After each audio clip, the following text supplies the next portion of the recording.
안녕하세요. 새해 복 많이 받으세요. 분당 시그니처 이비인후과 가정의학과 의원의 대표 원장 가정의학과 전문의 한나연입니다. 오늘은 저희 병원이 얼굴진심 닥터스라는 채널명을 갖고 계신 거 아시죠? 그만큼 안면마비에 대해 진심으로 연구하고 환자분들을 치료하고 있는 병원인데요. 저희 병원에서 진행하고 있는 안면마비 치료 중에 보톡스 치료에 대해서 오늘은 이야기를 나눠볼까 합니다.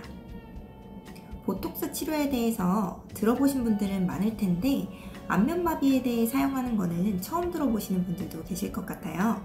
그래서 그 부분에 있어서 간단하고 쉽게 한번 설명드려 볼게요.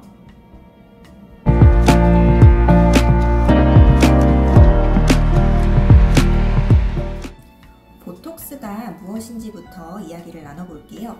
보톡스는 보툴리늄 톡신이라고 하는 물질인데, 보툴리늄 톡신은 1895년도쯤에 소시지 식중독을 연구하다가 알게 된 건데, 얘가 하는 역할은 그거예요. 우리 몸에서 근육이 움직이려면 신경 끝에서 특정한 물질이 전달돼서 이 근육에 와서 붙어서 이 신호 전달을 하게 되는데, 보톡스가 하는 역할이 이 신경과 근육 사이의 신호 전달 체계를 방해해서 근육이 움직일 수 없게 만드는 역할을 하거든요. 그렇기 때문에 보톡스를 사용하면 근육의 움직임을 저하시켜서 근육이 이완되고 비대칭을 개선하고, 그리고 주름도 완화되는 효과를 가질 수도 있고요. 또한 땀샘의 분비도 억제시킬 수 있는 그런 여러 가지 기전을 얻을 수 있습니다.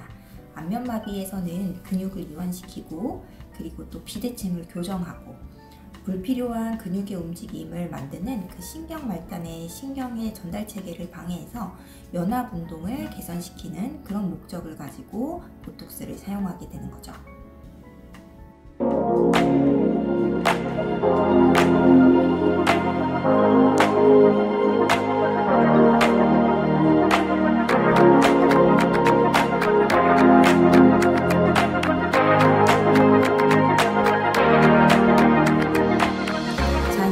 제 얼굴을 기준으로 해서 보톡스 치료를 어떻게 진행하게 되는지 설명을 드릴 텐데요. 아무래도 제가 제 얼굴을 보면서 진행하게 되니까 이따금씩 시선이 이렇게 돌아가게 될 때가 있을 것 같아요. 그런데 이 점 양해 부탁드립니다. 가장 먼저 하는 거는 환자분 얼굴 근육에 대한 평가가 이루어지게 되는데요. 보톡스 치료를 할 때쯤 되면은 이미 환자분의 얼굴에 대한 평가가 어느 정도는 진행이 되어 있는 상태이기는 해요. 하지만 보톡스 치료하기 직전에 환자분의 얼굴에 대한 근육의 전반적인 평가가 다시 들어가게 됩니다. 그래서 예를 들어서 환자분들이 이제 표정을 지으실 때 근육의 움직임이라든지 근육의 방향성, 그래서 어떠한 근육에 힘을 더 많이 쓰고 어떠한 근육에 힘이 들어가야 되지 않는데 들어가고 있는지를 명확하게 평가하게 되는데요. 그거는 이제 복합적인 요인들을 다 봅니다. 근육은 한 가지가 한 방향으로만 움직이는 게 아니라 여러 가닥의 근육들이 그들만의 근육의 방향성을 가지고 힘을 가지고 당기기 때문에 그 방향성에 대한 정확한 평가를 하게 돼요. 그래서 평가는 그냥 눈으로만 하지는 않고요. 제가 보톡스를 치료할 때에 이렇게 미소 지어보세요 하거나 어디인가에 이제 힘을 줘보라고 얘기를 하기도 해요. 뭐 눈썹 올려보세요 할 때도 있고, 눈 세게 감아보세요 할 때도 있고, 그럴 때 이제 움직이는 근육을 손으로 만져볼 때도 있고요. 그리고 이제 목 쪽으로 해서 들어가지 말아야 되는 힘이 들어갈 때는 이제 목 쪽에 있는 근육에도 치료를 진행하게 됩니다. 그래서 가장 먼저 평가가 끝난 다음에는 그때는 정확하게 어느 근육에 내가 넣을 건지, 어느 근육에 힘을 빼주고 싶은지를 평가한 다음 치료를 하게 되는데, 그 보톡스를 맞아야 되는 부위가 많아지면 아무래도 마취를 하고 진행하게 되고요. 마취는 이제 마취 크림을 사용해서 통증을 최대한 줄여드리도록 노력을 하고 있습니다. 자, 여러분, 그러면 보톡스를 놓을 때 사용하는 바늘을 보여드릴게요. 이렇게 생긴 주사기고요. 그래서 아까 바늘 보여드렸지만 바늘 크기가 이 정도예요. 잘 보이세요? 크지 않죠? 네. 그래서 사실은 보톡스 바늘이 찌르는 것보다는 그 보톡스 약물 자체가 들어가는 게 통증이 조금 있을 수 있어요. 아무래도 우리는 이제 근육을 타겟해가지고 찌르기 때문에 거기서 오는 통증은 좀 있을 수 있지만 못 참을 정도는 아니다. 이렇게 말씀드릴 수 있겠어요.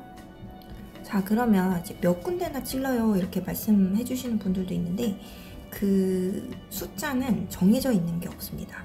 환자분들마다 필요한 위치가 다 다르고 필요한 양이 다 다르기 때문에 이미 얼굴 근육의 평가를 진행할 때 그런 부분에 대한 계산이 이제 들어가대요. 그래서 보톡스에 정확한 용량이 들어가야지 또 더도 말고 덜도 하고 필요한 용량이 있기 때문에 그 정도를 넣는 거를 목표로 진행을 하게 되고, 그거는 이제 근육이 움직이는 방향과 세기에 따라서 다 달라집니다. 그래서 어떤 분들은 굉장히 많이 만나는 경우도 있어요. 상당히 많은 부위에다가 놓는 경우도 있는데 상대적으로 덜 놓는 경우도 있을 수 있고, 그건 완전히 개인차가 큽니다. 자, 그러면 보톡스 치료가 이제 끝났어요. 그리고 나면은 주의해야 될 점들에 대해서 알려드리도록 하겠습니다. 어찌 되었든 주사 바늘이 이제 근육 쪽에 들어갔다 나왔기 때문에 자입점이라고 하는 주사 바늘이 들어갔다 나온 그 부위가 생기겠죠. 그 부위의 자극을 줄여주기 위해서는 최대한 자극적이지 않은 것들, 최소한의 화장과 최소한의 자극이 가장 바람직하다고 말씀드릴 수 있겠고요. 그 다음에는 주사 바늘 자국들은 좀 남아있을 수 있어요. 예를 들면 멍이 크게 들지 않았다 하더라도 바늘이 들어갔다 나온 자리에 미세한 출혈이 생기면서 빨간 점 같은 자국들이 생길 수 있는데, 이런 것들은 3-4일 이내에 다 좋아지기 때문에 크게 걱정하시지 않아도 되는 부위고, 다만 보톡스는 열을 싫어합니다. 그래서 사우나라든지 직접적인 열을 자극하는 찜질, 그리고 고주파 시술, 이런 것들은 한동안은 하지 않는 것이 맞아요. 그 다음에 보톡스 치료가 끝났다면 꼭 같이 병행되어야 되는 게 있는데요. 그게 바로 신경근 재교육 운동 혹은 재활치료, 물리치료, 도수치료라고 부르는 이제 안면신경 근육에 대한 전반적인 재교육입니다. 우리가 목적성을 가지고 보톡스 치료를 진행하게 되는데요. 특정한 근육의 움직임을 저하시켜서 우리가 얻고자 하는 그 목표가 있기 때문에 그걸 위해서는 그 다음 단계로는 재활운동이 꼭 병행되어야 한다고 저는 생각합니다. 또한 보톡스 내성에 대해서 들어보신 분들도 있을 텐데요. 보톡스 자체에 대한 우리 면역이 면역 반응을 일으키면서 항체를 만들어서 보톡스가 우리 몸에서 역할을 할 수 없게 만드는 게 이제 내성인데요. 이런 게 생길 수 있습니다. 이런 경우가 실제로 있을 수 있는데요. 다만 너무 고용량으로 주기 없이 자주 시술을 진행할 때 생길 수 있는데, 안면마비 같은 경우에는 상대적으로 저용량을 사용하기 때문에 위험도는 현저히 낮다고 해요.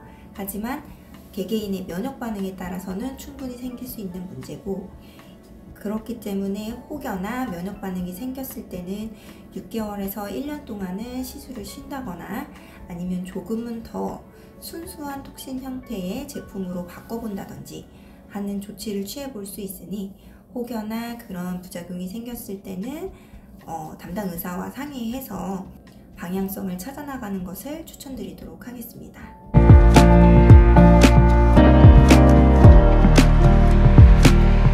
오늘 미용 목적이 아닌 보톡스의 사용에 대해서 처음 들어보신 분들도 있을 것 같은데요. 사실은 보톡스가 의료계에서는 많은 역할을 하고 있습니다. 요실금에도 사용할 수 있고요. 그리고 사시교정에도 사용할 수 있고요. 만성두통, 그러니까 편두통이 심하신 분들, 약으로도 해결되지 않는 편두통에서도 아주 좋은 효과를 가질 수 있습니다. 뿐만 아니라 이갈이 같은 것들도 치료할 수 있죠. 어떻게 보톡스가 미용뿐만 아니라 질병의 치료를 위해서도 사용된다는 점 오늘 새롭게 알게 되셨는데요. 흥미로우셨을까요? 도움이 되셨다면 구독과 좋아요 부탁드리겠습니다. 감사합니다.